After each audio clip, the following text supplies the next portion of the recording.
Natalie Nixon, welcome to Partnering Leadership. I am thrilled to have you on this conversation with me. Thank you for having me. It's a pleasure to be here.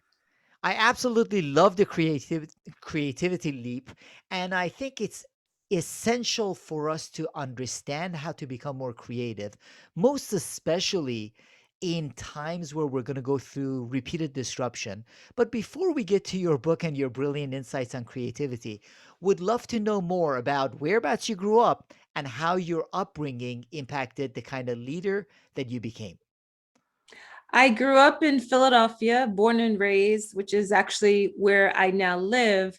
And I always jokingly say that Philly people, we either never leave, or if we leave, we don't come back. And then there's a critical mass of us who leave and come back. And I'm part of that critical mass. So a part of a lot of what shaped me is has been the gift of travel and all the lived experiences I've had of working and living abroad. And I grew up in a very close-knit family. I'm African American. I grew up in a pretty solidly blue collar, lower middle class community, mainly African American in Philadelphia. And I went to three different types of schools by the time I graduated from high school, which I always say gave me a real sense of America's educational system. My mom is really an artist at heart. She was a weaver. She learned to play cello at age 50. She's 81 now and she still plays. My dad worked in pharmaceutical sales, but to get me and my sister through private school, through our high school years, there were times where he worked three different jobs. He was incredibly entrepreneurial, so I got a lot of my entrepreneurial spirit from my father, a lot of my artistic capacity, not just creative capacity, but artistic capacity from both parents. My father was a big jazz head. And as you know, Mahan, because you read the creativity leap, I think about creativity as expanding far beyond what we only see artists exhibit. Um, so I grew up with a really happy childhood. I was a city kid. I studied dance since age 4, which meant by my teenage years, I was going all over Philly, finding dance classes on public transportation. Um, and I was also always a bit of a nerd. I was kind of a tomboy and very absent-minded and a daydreamer.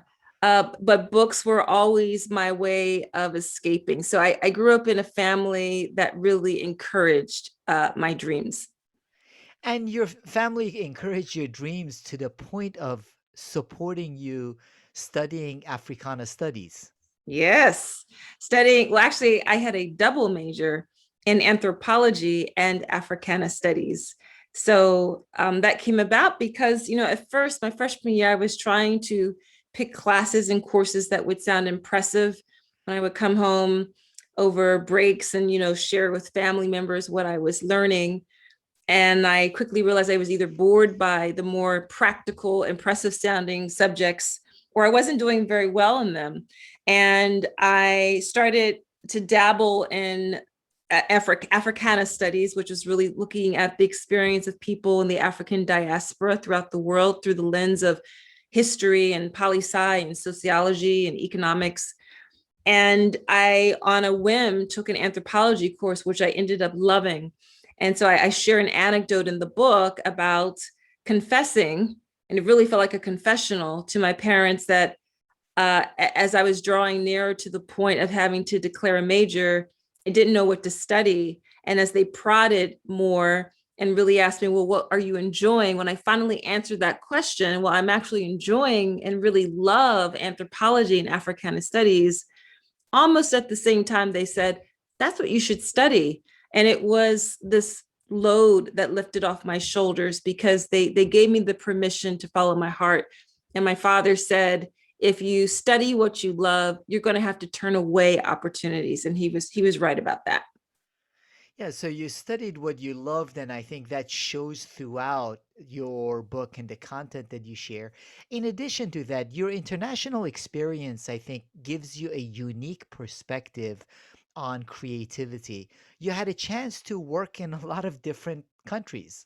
Yes, I my first foray of living abroad was as a college student living in Brazil. I lived in Bahia, Brazil. I was really interested in understanding Afro-Brazilian culture. And we all of those who have been privileged to be able to travel know that whatever your ethnic or national identity is, when you get outside of your cultural norm, you never feel so rooted in where you came from. So I never felt more American in my life than when I lived in Brazil. And at the same time, it was the first time in my life, I was 19, 20 years old. It was the first time in my life where I wasn't an ethnic minority. I looked like everybody around me, and I had never experience that feeling. It was a real visceral feeling that you don't realize when you are a minority how much compensation you do to constantly straddle multiple worlds and to fit in and to translate and to observe deeply and to you're constantly having multiple conversations in your mind, and there's kind of this comfort that comes over you when you feel like you can kind of just relax. So until I would open my mouth and it was apparent that I wasn't a native Portuguese speaker yet, people thought I was Brazilian. And at the same time, I felt very clearly Black American and American at the same time. And then years later, I ended up, part of my master's program took me to study in Tel Aviv, Israel, Reutlingen, Germany, and Bavaria, in the southern part of Germany. I then worked in the fashion industry and lived and worked in Sri Lanka and lived in Colombo in Sri Lanka and also in Porto, Portugal, in the north of Portugal, making bras and panties for the Victoria's Secret brand. Then some years after that, I ended up earning a PhD while working full time. And I did my PhD at the University of Westminster in London. Now, fortunately, I didn't live in London, but I would go back and forth to London several times a year. Now, with all of that rich experience, Natalie, you also highlighted the fact that there is a cognitive load put on us when we try to fit in. And I wonder how that impacts creativity, Ah, where in many of our organizations, we lack diversity. So there is an additional cognitive load put on people as they're trying to fit in. I love your question. I've never thought about creativity from that perspective. So, just off the top of my head, when I think about so just to clarify for people who are listening, the way I define creativity is that it's about toggling between wonder and rigor to solve problems. Now, for anyone who's ever been on the margins, whatever your perspective is, might be from an ethnicity perspective, a gender perspective, a class perspective, you experience toggling, right? You experience what I call boundary spanning.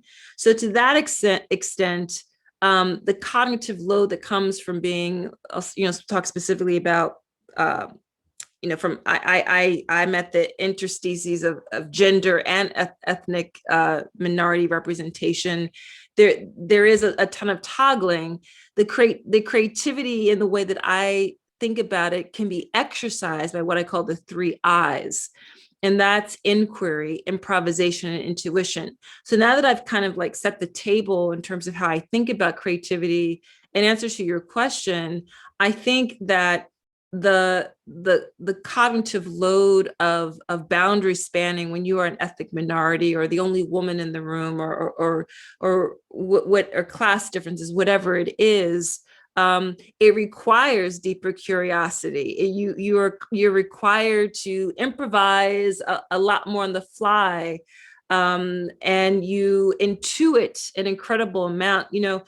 I don't write about this in the book, but I've started including this in some of my talks and some of the next bit of work that I'm writing about how in my up through my early 30s, up through my late 20s, I had my hands on my hips, so to speak, uh, because I was so tired of being the only one in the room, one of a few. And I grew up with my father always saying, he was a very proud African American man. He would be what Some people will call a race man, meaning he had incredible pride and knowledge about who he was and his heritage. But I used to hear him say all the time, "You can't get tired. You can't get tired." And I didn't understand what he meant by that until, of course, as I get older, it because of the state of things and the reality of things, I don't have the luxury to just kind of sit back. So um, up through my late 20s and early 30s, I had my hands on my hips. I was like, gosh, why does it always have to be this way? I wind up living in Colombo, Sri Lanka. I'm exposed to be able to sit in and witness so many meetings led by some pretty badass Asian women, Southeast Asian women on my trips to Hong Kong women. And I would observe in business negotiation meetings, typically white Americans who were looking to place orders in these factories. And I would see these women incredibly feminine, often adorned in their, indigenous dress, in the case of Sri Lanka, the sari. And I would see these women kind of in a subversive way take what was assumed about them and reverse it to their benefit. So by the end of the meeting, everything that I knew where we wanted to land in the negotiation had happened. And that was incredible learning for me, because as a woman of color, observing these other women, incredibly smart, incredibly skilled in their business roles, there was something about the way that they worked the room that was very familiar to me. But there was also a learning curve that I was experiencing. And what I took from that was, hang on, the fact that when I walk into a room, I am typically the only one of a few, what it really means is that I have incredible political savvy. I must read a room within the first 90 seconds. I have clear understanding of power dynamics because I have to. I am deeply observant. I'm an active listener. I'm excellent at making others feel comfortable with me. These are assets. And so it was this experience again of having the privilege to live and work abroad, learn from these other women who, to their knowledge, I don't think they realized they were teaching me incredible life lessons, but I was just absorbing it all. And at the time, wasn't quite sure I understood what I was seeing, but I sensed, my sense making was that there's something really potent here, and there's something that I can incorporate back into my own life. And so from that, I really, whatever our perceived pains or deficits are, I taught a course. I developed a creativity course in the winter of 2020, which I'm turning into an online course. It's called the Wonder Rigor Lab. And one of the things in the principles of the course is that your pains plus your gains are assets. It's not just your gains, which are assets. It's all about, as you know, how you rebound from a situation, how you incorporate the lessons of a loss. So those all those things were huge learnings for me. So I love your question about the cognitive load. And I actually think the cognitive load of being on the margins and minority requires even greater creativity. And you are such an astute observer, Natalie, of the cultures that you visited.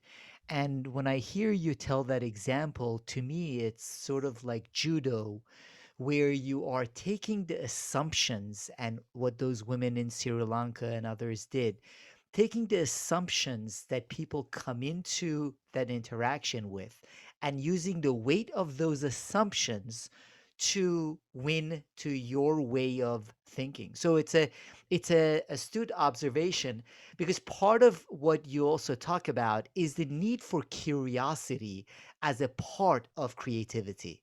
Yes, curiosity is fundamental. It's part of the three I's that I refer to as inquiry. And I've learned a ton by reading the work of Warren Berger, who wrote a really awesome book called A More Beautiful Question. And that was followed up by a book called The Book of Beautiful Questions. And Warren Berger reminds us that asking questions is a way of thinking. And too often, curiosity gets drummed out of us because of our educational systems. I went to three very different types of schools by the time I graduated from high school. And I really learned that lesson firsthand. So I started out in urban Philly public schools from kindergarten through third grade, where, you know, public school taught me to get really good at getting gold sticker stars and finishing the worksheet and filling in the dots and staying in my lane. But I was at a school that was majority Black. Public schools to this day are incredibly segregated environments. And unfortunately, my mom was having to teach me my multiplication tables and how to tell time and fundamentals. And my parents were getting really frustrated with that. And my father figured out that if we went to a neighboring school, a school in a neighboring suburb, he would have to pay the taxes to that suburb. So we were doubly taxed, paid Philadelphia taxes and the taxes of the neighboring county, Montgomery County. We could go to that school, but that school was majority white American. My sister and I doubled the ethnic minority representation overnight. I was the only Black kid in the entire fourth grade when I started. Actually, the whole 3 years I was there. I was called the N word every other day for the first couple of weeks of school. So while the fundamentals of education were more rigorous and were much more up to my parents' standards, socially, it was incredibly challenging. And then I went to prep school. I went to a really phenomenal, elite Quaker prep school in Philadelphia, Germantown Friends School, where the culture of learning, it probably took me a good 2 years to really feel like I had my footing. 2 years, right? Because like I said, I got really good at, I was an A student. I knew how to give the teacher what the teacher wanted. And all of a sudden, I was in a school environment. I was all about ask a better friggin' question, challenge the teacher. It's okay to be loud and wrong. The world won't come to a halting, screeching stop. And call your teachers by the first name. I mean, there was just so much I was taking it in addition to field hockey. I'm like, what the heck? I got to take the public school public bus to school, and then how am I going to walk home with this wooden field hockey stick? But I did it, and you know, I learned that my friends back on the block and back in public school, we were being educated to be the fill in the dotters.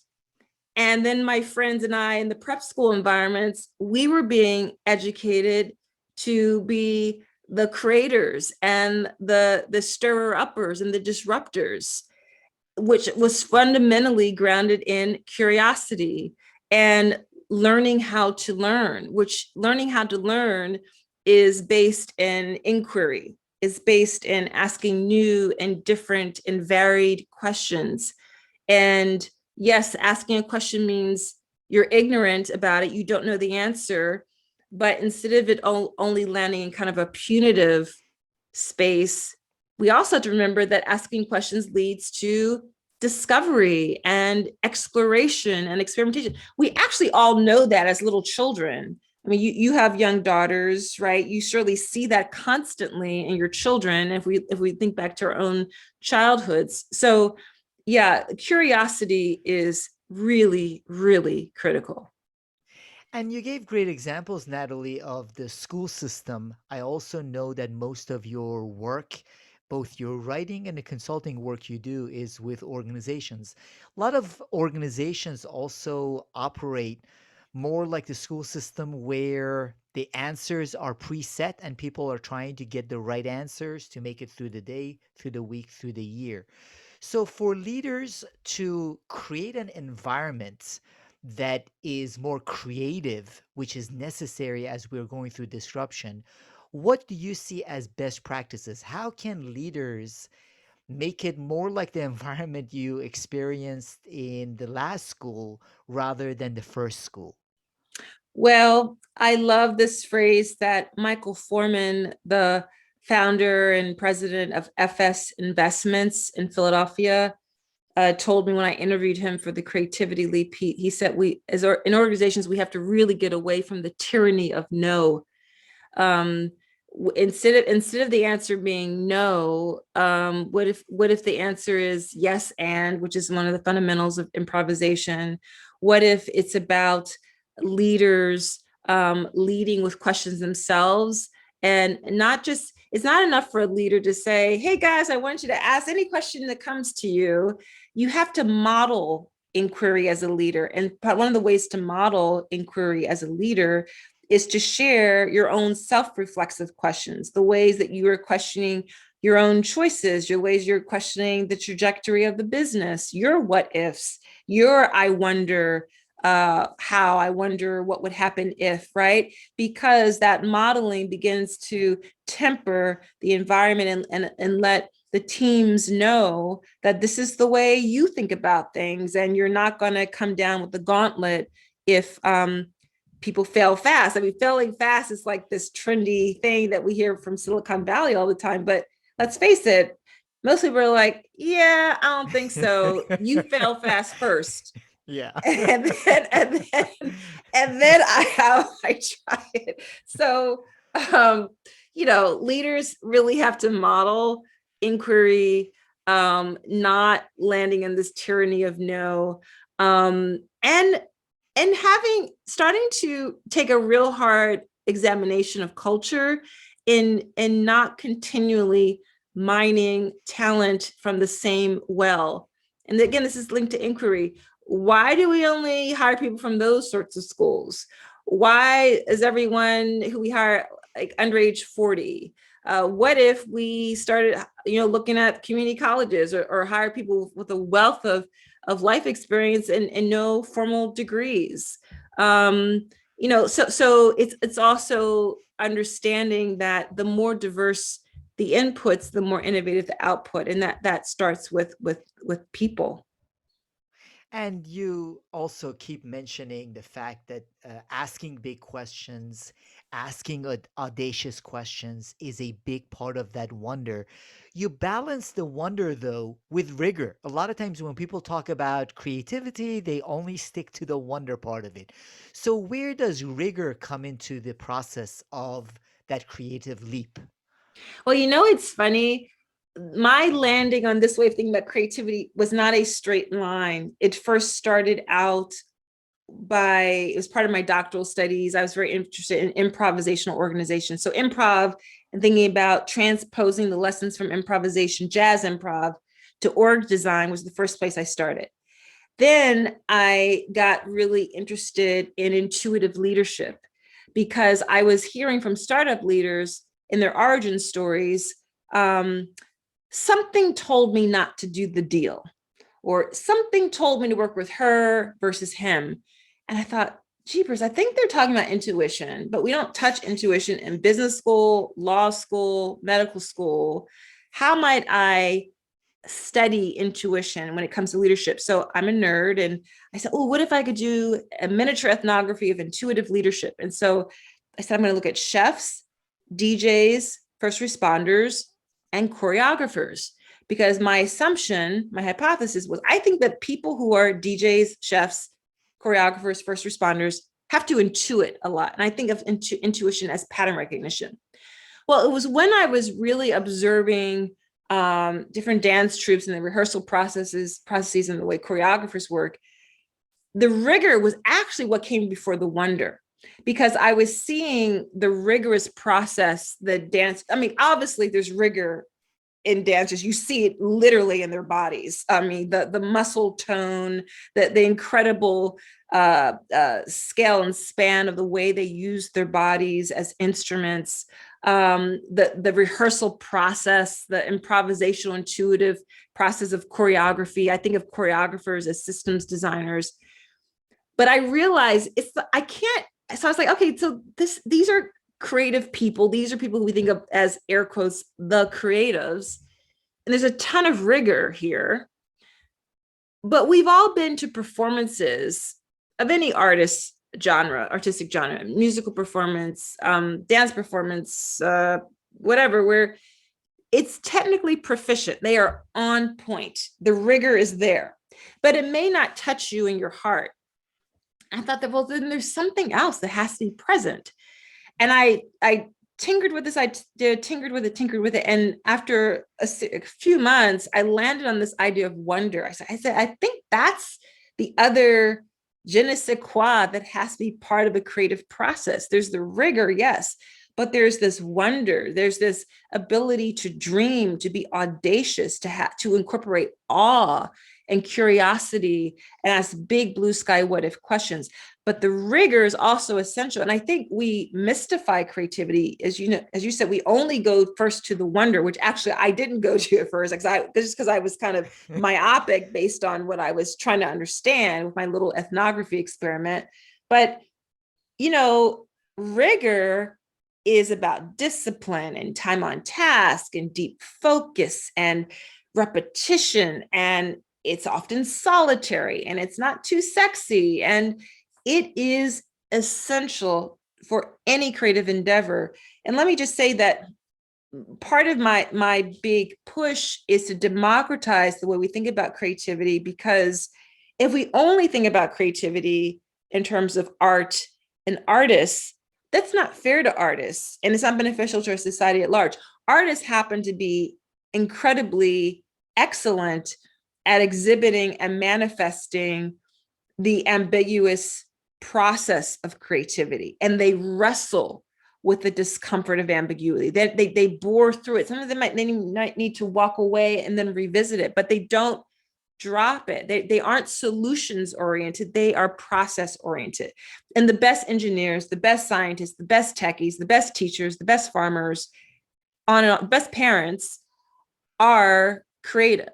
So the rigor part is something we cannot disavow ourselves of. We're letting ourselves off the hook if we think, oh, creativity is doing what you feel like. Not quite. It's actually requires you to bore down. And the last thing I'll just say to put a bow on this point about rigor, sometimes we conflate rigidity with rigor, and I see that all the time in organizations, and they're not the same. So rigidity is, this is our plan, this is what we said we're going to do, we can't stop now, we can't turn around now, we said this is what we're going to do things, and you bore straight ahead even though there's red flags and the external environment is shifting. Rigor is kind of like, I'm from Pennsylvania, I'm from Philly, so in Pennsylvania we have the groundhog, which lets us know how many more days of winter. And it's kind of like rigor requires the behavior of a groundhog, where the groundhog, this little creature that peeps its head up out from the ground, and it, you know, scans the landscape, and then it adapts. It decides what it's going to do next. And that's what rigor requires. Rigor still moves forward the discipline and the focus and time on task, but it also incorporates, it sense makes, it incorporates signals on the landscape and it adapts to it. Rigidity doesn't do that. And for me, Natalie, in reading your book, that's one of the areas that impacted me the most. I think it comes from your design thinking, systems thinking background, where I hadn't seen the role that rigor plays in the process of creativity. So, really appreciated perspectives on that. Now, you've mentioned intuition and you mentioned it also in the book. I wonder, with intuition, are there elements of intuition where our bias can play a role into it, where there is a positive to intuition? There are potential negatives to intuition, even judgments that we make about people. So, where would you see intuition coming in where it can be of value to the creativity process rather than reinforcing previously held and false beliefs? Wow, that's another really good question. Um, Not sure I know, but I love the question. I do. I'm not an expert on bias, but I do understand that in terms of the way humans have evolved over time, in some ways, bias is a survival mechanism. It helps us to make quicker decisions. And I wrote this down somewhere, but someone said bias or unconscious bias is when that, quick decision making goes horribly left. They didn't say it that way. I'm botching up the way they said it. They said it much more elegantly. But basically, when all of a sudden to make a quick judgment call goes horribly left because you haven't taken the time to truly inquire, is problematic. So just to kind of play on this idea for a moment, what's interesting to me is that if you think of a spectrum, you might have rationality on one end of the spectrum and intuition on the other, right? I think of intuition as pattern recognition. Sometimes people talk about intuition as knowing without knowing. Sometimes I think about intuition as brain feelings. It's this interesting kind of intersection of like, something, like you just know it, but there's no material evidence that you should go left, not right, that you should work with that person, not this other person, right? That you should study XYZ, or you should quit your job and move abroad, whatever the thing is.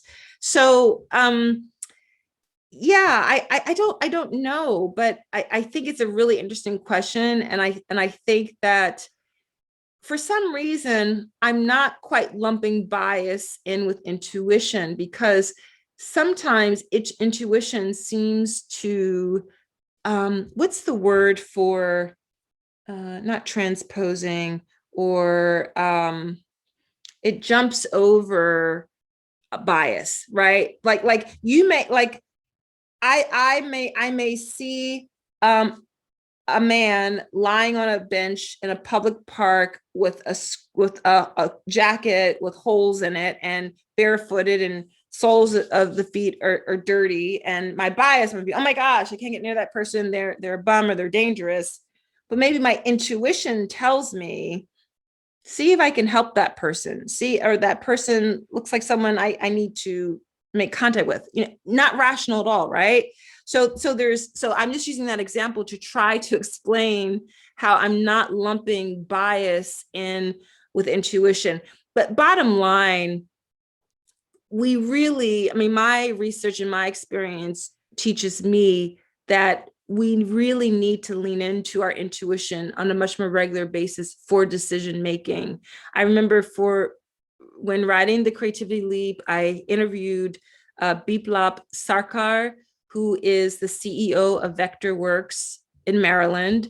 He's a PhD in electrical engineering, heads up a tech software firm. And when it got to the point of the interview where I was going to ask him about intuition, I thought, oh gosh, he's going to laugh me out the room. This guy, he's like super rational. He's an engineer, PhD, tech software firm. So I gently tiptoed into that terrain, and he started just like wax poetic about intuition, how much he uses it for his decision-making process. Now, he also said he likes to combine it with data and understand what his nudges, how they align with data, but he listens to his intuition. And I think intuition, there's a reason why we have it. In fact, physiologically, each of us has in our bodies the vagus nerve, VAGUS. And it's a nerve that goes from the cranium down through the heart into the gut. So we literally have this internal antenna that is connecting mind, heart, and gut. So when we mutter things like, my gut is telling me, it actually is. So, Einstein's called the intellectual mind the faithful servant, and the intuitive heart the master. And he talked about how we have forsaken the master and only listen to the faithful servant. So someone as brilliant as Einstein was also a huge proponent and devotee of intuition. And that intuition is absolutely necessary, which is why, as valuable as artificial intelligence has become in some aspects of organizational decision making and data driven decision making, still creativity and the most valuable decisions come when there is intuition applied to it, Yes. beyond just the data and beyond that information. Now, I know you are, partly because of your dad, partly because of what jazz represents, are a big fan of jazz and improvisation. and see the future of work being more like that. Therefore, for leaders to be able to lead these jazz ensembles in their organizations, what do they need to do to bring out the creativity in leading their teams and organizations? Yes, I absolutely believe that the future of work is jazz. And one thing to do is to stop expecting our organizations to work like symphonies, and much more like jam sessions. And there'll be times, I mean, there are jazz orchestras. So there are times when there is a convergence and a harmony and a nice melodic structure that is kind of conformed to tighter structure. But I was really influenced by the work of Frank Barrett, who is a academic and a jazz musician, and he has these 7 principles of jazz improvisation that we can transfer to the way we lead organizations. So, for example, one of the principles is solo and support. And so you'll see in jazz performance, where the leader will often be subsumed to the background and will not have any problem with other instrumentalists, musicians being in front, younger musicians. Miles Davis did this all the time. He always was working with younger musicians. Art Blakey, a jazz drummer, was literally physically in the back, but it was always Art Blakey's trio, his quartet, his quintet. So that's one principle, to be able to follow, to let others solo sometimes and be supportive of them. To carve out space for hanging out moments. Frank Barrett talks about how so much brilliance happens in the hallway moments, in on the tour bus, in the in betwixt times. And so in our organizations pre-COVID quarantine, that look like the water cooler moments. And I always reference the example of like when Pixar was first designing their building, which is now not new anymore. They intentionally made the bathrooms and the water fountains in areas where you had to walk down a certain amount of flights of stairs. It wasn't just out your door around the corner. You would have those happy accidents and surprising conversations, serendipitous conversations with people. And then, of course, another big principle of jazz improvisation that Frank Barrett talks about is embracing mistakes. In jazz, there is no such thing as a mistake. It's all about the build. And even if it is a mistake, it's an offering to, now, what you gonna do with that? I just botched that up a bit, or I played in the wrong key, or the chord progression wasn't quite right. But what do we get from that? I watched a recent Miles Davis documentary, and why I would never want to have to be in an interpersonal relationship with the man. He really was brilliant as a musician. One of the things I admired about him was his ability to produce magnificent art and then move on to the next. Apparently, I believe they said this in the documentary, he wouldn't listen to an album again after. Like, I can't even imagine not listening to Kind of Blue again, or the famous French film. I don't speak French, so I'm gonna, but it's like the elevator, the scaffold, and the elevator to the scaffold, La Chauffaude Ascenseur, something. I messed it up. Anyway, he was watching the unedited, uncut film in the screening room and just kind of watching the screen and just playing his trumpet. And so you literally see on the album notes, it's take 1, take 2, and just out the gate, it was just phenomenal. So that ability to embrace mistakes, to keep it moving, to kind of clean slate it, is something I have not mastered. But it's something that makes us better leaders, makes us easier to work with, and makes us more forgiving of ourselves. It's something, Natalie, none of us have mastered, and the best leaders keep that in mind themselves as they listen to your great advice. Read the book, The Creativity Leap, as they try to lead their organizations. That's a great mindset for all leaders to have. Now, before we wrap up, are there any books, in addition to Warren Burger's, which are fantastic books on questions, that you find yourself often recommending for leaders as they want to lead their organizations? Yes. So I actually have some. I love Essentialism by Greg McKeown. Um, I love Twyla Tharp's The Creative Habit. I'm a big advocate of ritual. So there's a couple of ritual books I recommend. There's a book called Rituals for Work. It's co-authored by Ozink and Hogan. And then also Erica Keswin has a new book on ritual called it's called Rituals Roadmap. Um, and there's also this little tiny book, which I go to back over and over again. It's called The Decision Book. It's small and it's full of diagrams and frameworks. I love frameworks, and I'm a big advocate of being able to visually diagram and doodle your ideas. I think that that principle, show me, don't tell me, and when we draw people in, is a fundamental skill for all leaders to master, because it begins to democratize leadership. Number one, you are less intimidating if you just start. If you can draw a square, a circle, a stick figure, an arrow, you're golden. And it invites others to add in on the conversation. So I would start there. Yes, and obviously, with all those books, you embrace a growth mindset yourself, which is wonderful. Now, how would the audience, in addition to the links we put in the show notes, find out more about you, Natalie, your organization, and your book? Well, thanks for asking. And also thank you so much for reading The Creativity Leap. I really appreciate that. But if listeners just go to figure8thinking.com, that's the word figure, the number 8 thinking.com. They can learn all about the projects I'm working on. They can download a free sample chapter of The Creativity Leap. And also maybe in your podcast notes, if you would leave the link for them to download a Wonder Rigor tip sheet. And the link it's a bit.ly link. It's bit.ly/WR tip sheet. And definitely for people to stay in touch and let me know what you thought of the book, and stay tuned for the launch of the Wonder Rigor Lab online course.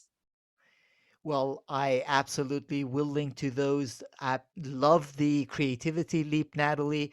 The different insights in there, including marrying rigor with wonder. And because of you, I now am trying to be clumsy student of something and tell other people to be Awesome. clumsy students of something too. What are So you being a clumsy student of? so I'm actually being a clumsy student of volleyball. My girls play volleyball, and one of their teams didn't have a coach. So they were about to disband it. But I decided to volunteer, which means now I have to do a lot of studying on YouTube Oh, that's and other wonderful. things. But it came part as a result of having read your book and you saying it's okay for us to be clumsy students of things. And Oh, that's while I never awesome. played formal volleyball, I'm going to be a clumsy student of I volleyball to be love able that to coach. example. And the best teachers love to learn. So there you go. They Yes. will be in great hands. That's Yeah. awesome.